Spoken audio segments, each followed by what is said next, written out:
نہ کر تقدیر سے شکوہ مقدر آزماتا جا، نہ کر تقدیر سے شکوہ مقدر آزماتا جا، ملے گی خود بخود منزل قدم آگے بڑھاتا جا۔ Hello everyone, welcome to my YouTube channel Urdu with M H. السلام علیکم ورحمۃ اللہ وبرکاتہ۔ میرے پیارے اسٹوڈینٹس، کیسے ہیں آپ تمام حضرات؟ امید ہے کہ آپ تمام حضرات مست اور زبردست ہوں گے۔ اسٹوڈینٹس، سو فائنلی آج میں آپ لوگوں کے لیے کہکشاں اردو حصہ دوم کلاس 12 یعنی انٹر والوں کے لیے آج میں بہت ہی اہم سبق لے کر حاضر ہوا ہوں اسٹوڈینٹ، جسے ہم اور آپ ہجرت کے نام سے جانتے ہیں۔ اسٹوڈینٹ، آج کے اس کلاس کے اندر میں آپ حضرات کو VVI subjective plus objective question series پڑھاؤں گا، اس امید کے ساتھ کہ آپ پوری ویڈیو کو شوق اور ذوق اور لگن کے ساتھ دیکھیں گے۔ اسٹوڈینٹ، یہی وہ کوشچن ہے جو آپ کے آنے والے 2026 میں جو ایگزام ہونے جا رہا ہے اس میں یہ کوشچن آئے گا۔ میں آپ سے ادباً گزارش کرتا ہوں کہ بغیر اسکیپ کیے ہوئے اس ویڈیو کو شروع سے لے کر آخر تک دیکھیں، اور ادنا سے میری یہ ریکویسٹ ہے کہ اسٹوڈینٹ آپ لوگ جتنا ہو سکے دبا کر اس ویڈیو کو لائک کیجئے اور شیئر کیجئے اور اپنے دوست اور احباب کو اس چینل سے جڑنے کی تلقین کیجئے۔ تو چلیے اسٹوڈینٹ، بلا کسی تاخیر کے آج کے اس کلاس کو ہم شروع کرتے ہیں۔ یہاں پر سب سے پہلے ہم جاننے کی کوشش کرتے ہیں ہجرت۔ آپ کے ذہن و دماغ میں یہ بات رچ گیا ہوگا، یعنی کوشچن آیا ہوگا کہ ہجرت آخر کہتے کس کو ہے؟ اسٹوڈینٹ، ہجرت کے معنی ہوتے ہیں ایک جگہ سے دوسری جگہ منتقل ہونا، یعنی ایک جگہ سے دوسری جگہ چلا جانا۔ جیسا کہ اللہ کے نبی حضرت آدم علیہ السلام کو جنت سے ہجرت کر کے دنیا میں آنا پڑا، اسی طریقے سے ہمارے آقا سرور دو عالم صلی اللہ علیہ وسلم مکہ سے ہجرت کر کے مدینہ گئے، یعنی اسی کو ہم لوگ ہجرت بولتے ہیں۔ ہجرت ایک عام لوگ بھی کرتے ہیں اور ایک خاص لوگ بھی کرتے ہیں۔ ایک مزدور قسم کے لوگ، مزدور کلاس کے لوگ بھی ہجرت کرتے ہیں اور ایک مالدار لوگ بھی کرتے ہیں۔ بس فرق صرف اتنا ہے کہ مزدور لوگ مزدوری کرنے کے لیے ایک جگہ سے دوسری جگہ جاتے ہیں اور محنت مزدوری کرنے کے لیے، اسی طریقے سے بڑے لوگ جو سروس مین ہیں، کوئی جاب کر رہے ہیں، وہ بھی ایک نہ ایک جگہ ہجرت کرتے ہیں، چاہے وہ اسکول سے لائن سے ہو یا دیگر اور جاب کر رہا ہو تو اپنے گھر کو چھوڑ کر کسی دوسری جگہ جاب کرنے جاتے ہیں۔ تو اسٹوڈنٹ، ہجرت جو ہے انسانی شرست میں یعنی فطرت میں داخل ہے نا۔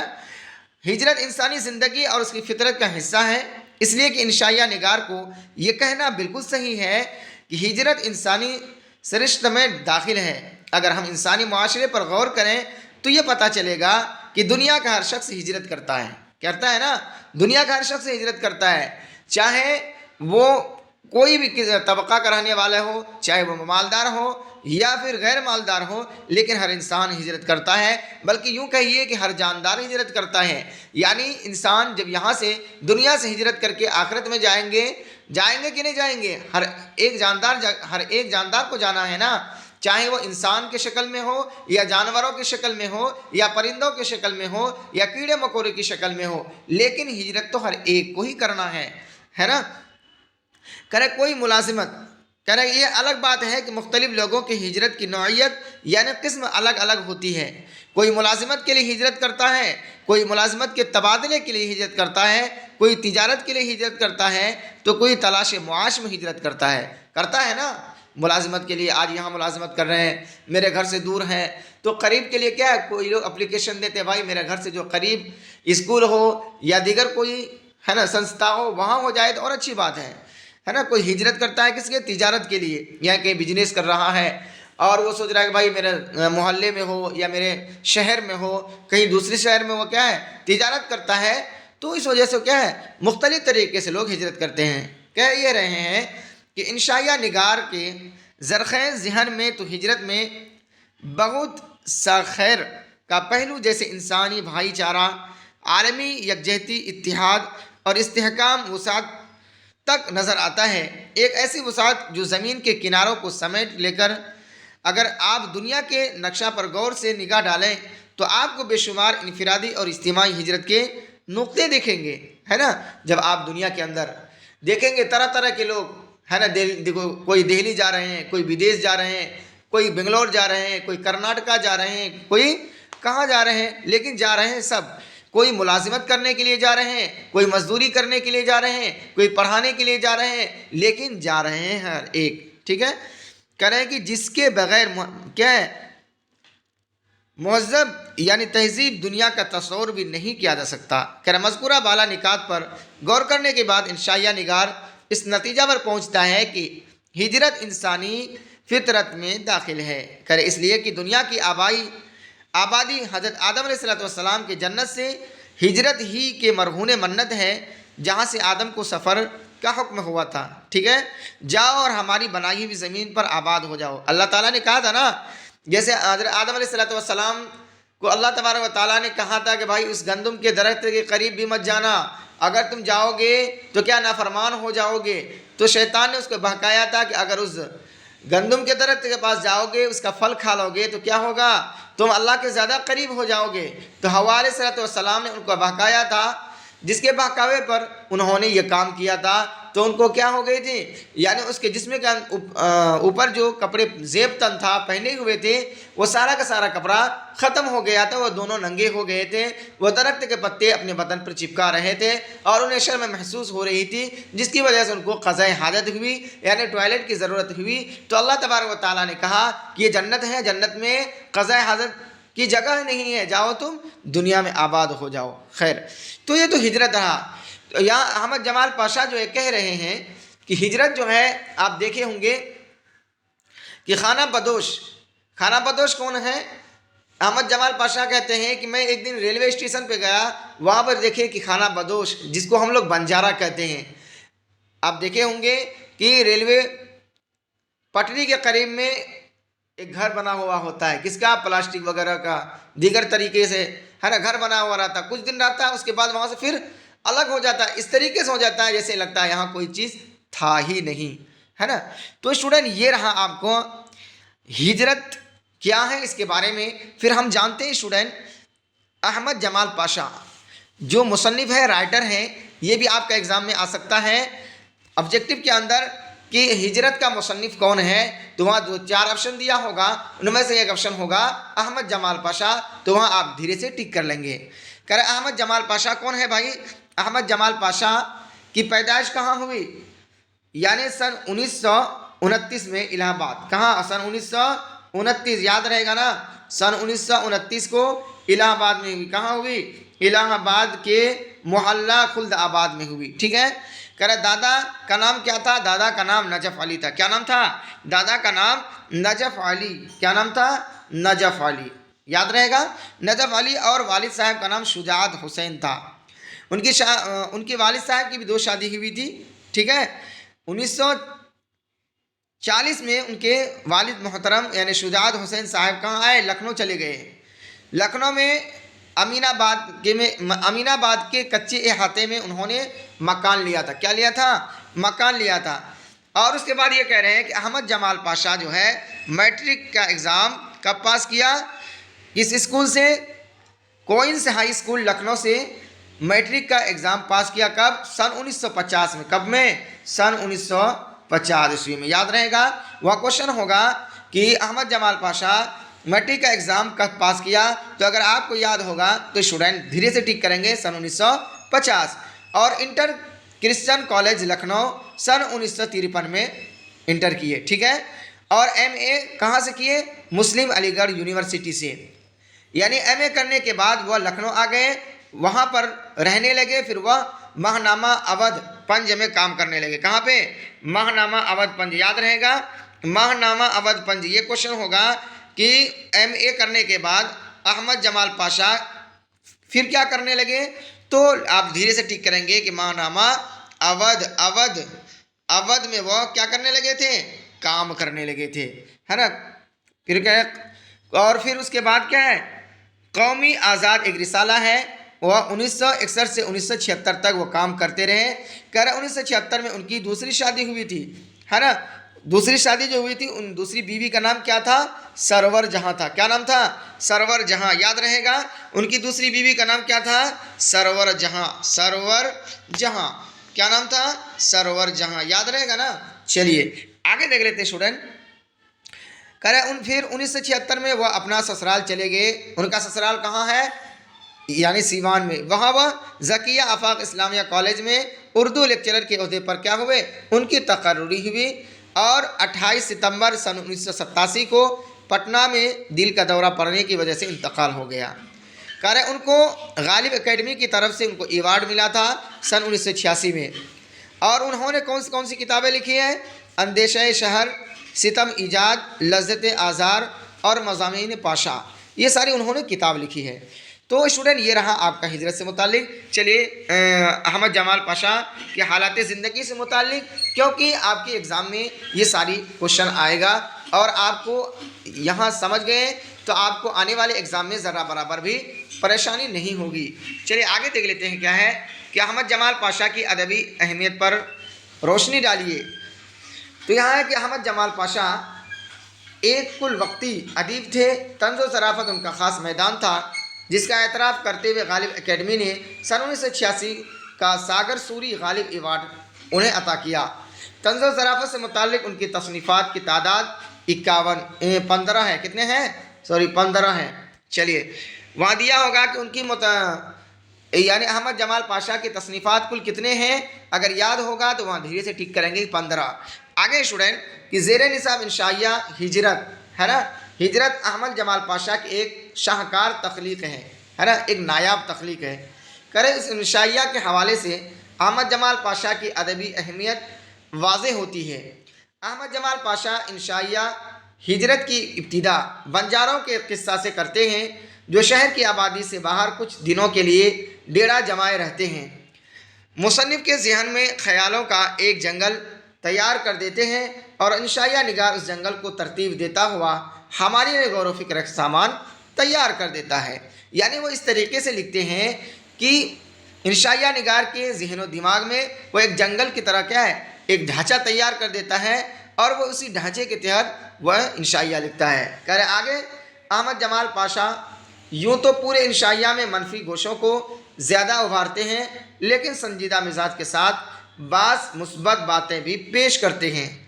آگے یہ کہہ رہے ہیں کہ انشائیہ کے آخری پیراگراف میں انشائیہ نگار ہجرت کو عالمی یکجہتی کا اوزار بنا کر پیش کرتے ہیں اور آخری سطر لکھتے ہوئے پاشا اسے فاعلیت کی علامت بتا دیتے ہیں. بنجاروں سے اپنی باتوں کو ابتدا کر کے پاشا متوسط طبقہ کو کہانی کے بیان میں خود کو اسیر کر لیا ہے، یعنی خود کو قیدی بنا لیا ہے. جس سے قاری کے اندر، قاری کہتے ہیں پڑھنے والا، قاری کے اندر ایک کونا انسیت و محبت کا احساس ہوتا ہے. مختصر یہ ہے کہ انشائیہ ہجرت کے ذریعہ احمد جمال پاشا نے اپنی ایک ادبی شناخت بنا لی ہے، قطع نظر ان کی دیگر تصنیفات کے کہ وہ پاشا کی ادبی اہمیت کو مسلم بنانے میں معاون ثابت ہوتے ہیں. تو اسٹوڈنٹ یہ رہا آپ کا احمد جمال پاشا کی ادبی زندگی پر روشنی. چلیے پھر ہم آگے دیکھتے ہیں مختصر ترین سوالات جو آپ کے ایگزام میں 2 نمبر کا پوچھا جاتا ہے. اسٹوڈنٹ اس کو آپ ذہن نشی کر لیں، بہت ہی فائدہ ہوگا. یہاں ہے کہ ہجرت کا تعلق کس صنف ادب سے ہے؟ تو جواب ہوگا کہ صنف انشائیہ سے ہے. آگے ہے کہ بنجاروں کو اور کس نام سے جانا جاتا ہے؟ تو بنجاروں کو خانہ بدوش کے نام سے جانا جاتا ہے. کس کے نام سے؟ خانہ بدوش کے. ہر ملک ما است سے کیا مراد ہے؟ تو جواب ہوگا کہ اس سے مراد ساری زمین ہماری ہے. یعنی بنجارہ کہیں بھی جاتے ہیں وہ ان کا ہی ہو جاتا ہے، چاہے وہ کہیں بھی بنا لے گھر. آج بنایا یعنی کہا جاتا ہے کمہار کی طرح ہے. بنجارہ کیا ہے؟ ایک کمہار کی طرح ہے. جس طریقے سے کمہار برتن بنایا پھر توڑ دیا، پھر بنایا پھر توڑ دیا، اسی طریقے سے یہ بستے ہیں، پھر اس بستی کو اجاڑ کر دیتے ہیں. یعنی اس طریقے سے جاتے ہیں کہ لگتا ہے یہاں کچھ پہلے کوئی تھا ہی نہیں. آگے ہے کہ باد شمال اور برفانی حصار کے معنی واضح کیجیے. باد شمال کے معنی اتر کی ہوا اور برفانی حصار کے معنی برف کے تودوں کا گھیرا. سرمائی تعطیلات گزارنے کے لیے کون محو سفر رہتی ہے؟ تو یہاں سیدھا سا جواب ہوگا سائبریا کی موسمی مرغابیاں. چلیے آگے ہے اسٹوڈنٹ کہ کس کے مقابلے میں مہذب انسان معذور ہے؟ کرے گی معذور خانہ بدوش کے مقابلے میں. کس کے مقابلے میں؟ خانہ بدوش کے مقابلے میں مہذب انسان معذور ہے. اس وجہ کہ جس طریقے سے خانہ بدوش جہاں چاہتا ہے جو چاہتا کرتا ہے، لیکن ایک مہذب انسان، اس کی غیرت، اس کی ضمیر یہ گوارا نہیں کرتی ہے کہ وہ بنجاروں کی طرح کر سکے. چلیے آگے ہے کہ انشائیہ ہجرت میں کتنے ملکوں کا نام آیا ہے، ان کا نام لکھیں. تو جواب ہوگا کہ 3 ملکوں کا نام آیا ہے. کتنے ملکوں کا؟ 3 ملکوں کا، عرب، یورپ اور امریکہ. آگے ہے کہ مغرب کو کس کی علامت کہا گیا ہے؟ کرے مغرب کو غلامی کی علامت کہا گیا ہے. کس کی علامت؟ غلامی کی علامت کہا گیا ہے. آگے جنت سے کسی حکم سفر ہوا تو حضرت آدم علیہ السلام کو ہوا. آگے انسان کی آخری ہجرت کون سی ہے؟ کرے انسان کی آخری ہجرت موت ہے، یعنی جب وہ انسان اس دنیا سے چلے جائے گا تو پھر دوبارہ لوٹ کر نہیں آئے گا. چلیے چلتے ہیں پھر ہم مختصر سوالات کی طرف، ذرا غور کر لیجئے. یہاں ہے خانہ بدوشوں کے قافلے کس طرح سفر کرتے ہیں، مختصراً بیان کیجئے. یہ 5 نمبر کا کوشچن ہے اسٹوڈنٹ، اس کو آپ ذہن نشی کر لیجئے یا تو آپ اسکرین شاٹ لے لیجئے. خانہ بدوشوں کے قافلے کے سفر کی منظر کشی احمد جمال پاشا نے کچھ اس طرح کیا ہے کہ بنجاروں کا ایک تازہ دم قافلہ سرگرم سفر ہے. ان کے خیمے اور ضروریات زندگی کے سامان خچروں پر لدے ہوئے ہیں. آگے کسی معصوم بچے خوشی سے اچھل کود رہے تھے تو کسی گدھے پر بلیوں کے سامنے پنجرے میں دبکا ہوا طوطا بیٹھا تھا. آگے آگے بنجاروں کا سردار سینہ پھلائے بڑی شان سے چلتا ہے اور ہر طرف آنکھیں گھما کر دیکھتا ہے، یعنی دیکھتا جاتا ہے. لڑکیوں، عورتوں اور لڑکوں کے پیچھے بنجارے مردوں کی صفیں ہیں. ہر ایک کے ہاتھ میں کوئی نہ کوئی سامان ضرور ہے. کسی کے ہاتھ میں گائے کی رسی تو کسی کے ہاتھ میں بکری کے ڈوری کا سرا. سب کے پیچھے سر جھکائے کتے چل رہے ہیں، جیسے انہیں اس مقام سے انسیت ہو گئی ہو اور بستی کے اجڑنے سے ان کے دل ٹوٹ گئے ہوں. آگے ہجرت استحکام کی علامت ہے. کیسے ہے؟ کہ ہجرت استحکام کی علامت اس طرح ہے کہ ہجرت کرنے سے آدمی طرح طرح کے مشاہدے یعنی تجربات سے دوچار ہو جاتا ہے. اس طرح مہاجر کی فکر میں استحکام پیدا ہوتا ہے. کیا ہوتا ہے؟ استحکام پیدا ہوتا ہے. کہ ہجرت ایک ایسا فرض ہے جسے آج نہیں تو کل سب کو ادا کرنا ہے، یعنی اس دنیا سے ہر ایک کو ہجرت کرنا ہے. جو لوگ اگر دنیا میں ہجرت کے فرائض کی ادائیگی سے کسی طرح چوک جاتے ہیں پھر بھی وہ آخرت یعنی آخری ہجرت یعنی موت سے نہیں بچ پاتے. وہ موت جسے محمود غزنوی جیسے بادشاہ کو بھی نہیں چھوڑا اور ایاز جیسے غلام کو بھی نہیں چھوڑا، اچھے حالات اور اچھے مستقل کی تعمیر کے لیے ہجرت کرنے والے اسی لیے پہاڑوں کی چٹانوں میں بسیرا کر لیتے ہیں کہ وہاں انہیں فکری استحکام کا احساس ہوتا ہے. آگے ہے خانہ بدوش زندگی کا کمہار ہے. کیسے ہے بھائی؟ تو یہاں ہے کہ خانہ بدوش زندگی کا کمہار اس طرح ہے کہ اس کا گھر اور زندگی کا دھوندا تو ایک معصوم بچے کے ریت کے گھر کے مانند ہے. جیسے آپ بھی بچپن میں زمین کے اوپر گھر بناتے ہوں گے لکیر کھینچ کر یا اس طریقے سے، ہے نا، پھر اس گھر کو کوئی آتا ہے اور توڑ دیتا ہے یا تو پھر آپ خود سے ہاتھ سے مٹا دیتے ہیں. جس طرح ایک کمہار روزانہ اپنے چاک سے طرح طرح کے برتن بناتا اور توڑتا رہتا ہے، ادھر کسی برتن کی شکل ذرا سی بگڑی تو فوراً اسے توڑ ڈالا اور بنا برتن بنا لیا. ٹھیک اسی طرح خانہ بدوش بھی کہ اس کے چاک سے روزانہ طرح طرح کے گھر روندے اور دھوندے بنتے رہتے ہیں. ادھر ذرا کسی کی زندگی کے کھلونے کی شکل بگڑی اور ادھر اس نے اسی مٹی کے ڈھانچے میں ملا کر پھر مٹی سان لیتا ہے. اس طرح خانہ بدوش کی مثال ایک کمہار کے مانند ہے. چلیے آگے، سائبیریا کی مرغابیاں موسم سرما میں ہجرت کیوں کرتی ہیں؟ موسم سرما یعنی ٹھنڈی کا موسم. کہ سائبیریا کی مرغابیاں موسم سرما میں ہجرت اس لیے کرتی ہیں کہ اتر کی ٹھنڈی ہواؤں کی وجہ سے اس علاقے میں برف جمنے لگتی ہے جو مرغابیوں کے لیے ناموافق ثابت ہوتی ہے. یعنی جب اتر کی ہوا چلتی ہے تو بہت ٹھنڈ ہوتی ہے، جس کی وجہ سے کیا ہے، برف جم جاتے ہیں اور برف کی وجہ سے اور زیادہ ٹھنڈی بڑھ جاتی ہے نا. انہیں وہاں کی حالات کیا ہے، موافق نہیں آتی، یعنی راس نہیں آتی. ادھر شمالی پہاڑوں اور وادیوں پر جیسے ہی برف جمنا شروع ہوا اور یہ مرغابیاں باد شمال یعنی اتر کی ہوا کے برفانی گھیروں کو توڑ کر جنوب کی جانب اڑ جاتی ہیں۔ وہ پرندے باہر کی تلاش میں خزاں سے ٹکراتے ہوئے مسلسل اڑتی رہتی ہے، اور جب موسم سرما ختم ہو جاتا ہے تو پھر وہ اپنے وطن سائبریا واپس آ جاتی ہے نا۔ آگے ہے کہ اور اپنے گھروں میں آباد ہو جاتی ہیں۔ آگے یہ بات کریں احمد جمال پاشا نے سائنس دانوں کو کس طرح نظر سے دیکھا ہے، اپنے لفظوں میں بیان کیجیے۔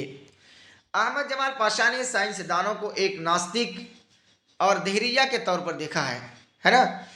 ناستک یعنی جو نہ خدا کو مانتا ہو نہ ہی کسی کو مانتا ہو۔ اس کی وجہ یہ ہے کہ سائنس کی بنیاد مادی دلائل پر قائم ہے، اس لیے کہ سائنس دانوں کے یہاں مذہب اور خدا کا کوئی تصور نہیں ہے۔ کہ سائنس جب اپنی ترقی کی انتہا پر پہنچ جاتا ہے اور فطرت جب رومانیت سے مل جاتی ہے تو رومانیت پر مادیت کا غلبہ ہو جاتا ہے۔ کیا ہوتا ہے؟ مادیت کا غلبہ ہو جاتا ہے۔ لیکن ادھر دہریت کے باوجود ایک ناستک سائنس داوی آخرکار کلمہ پڑھ کر خدا کے وجود پر ایمان لے آتا ہے۔ اس لیے انشائیہ نگار احمد جمال پاشا کو شک ہے کہ آج یہ سائنس داں جو نظام شمسی یعنی سورج کے نظام کے مختلف سیاروں پر کمندیں ڈال رہے ہیں، اس کے پاس پردہ جنت کا شارٹ کٹ راستہ تو نہیں تلاش کر رہے ہیں۔ تو اسٹوڈنٹ یہ رہا آپ کا مختصر سوالات۔ اب دیکھتے ہیں معروضی سوالات یعنی آبجیکٹیو کوشچن۔ تھوڑا دیکھ لیتے ہیں، یہ کوشچن آئے گا آپ کے ایگزام میں۔ کہہ رہے ہیں کہ معروضی سوالات ما جوابات ہے، ہجرت کا تعلق کس صنف ادب سے ہے؟ اے ہے انشائیہ، بی ہے افسانہ، سی ہے خاکہ، ڈی ہے خط۔ تو اسٹوڈنٹ آپ کا یہاں کریکٹ آنسر ہو جائے گا اے۔ کیا ہو جائے گا؟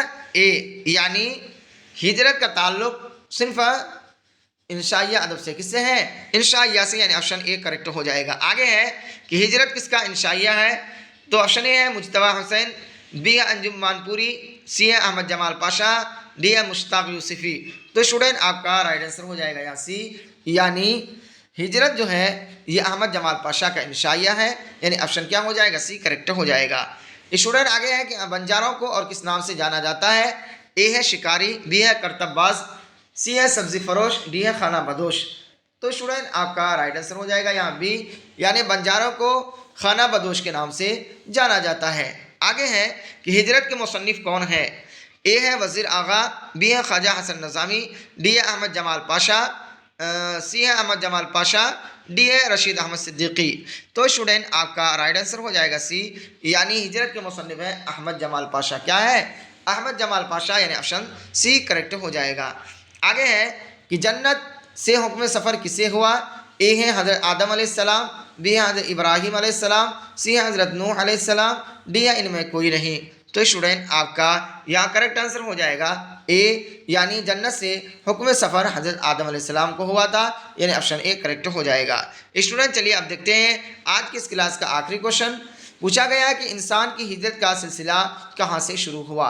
اے ہے مکہ سے، بی ہے مصر سے، سی ہے عراق سے، ڈی ہے جنت سے۔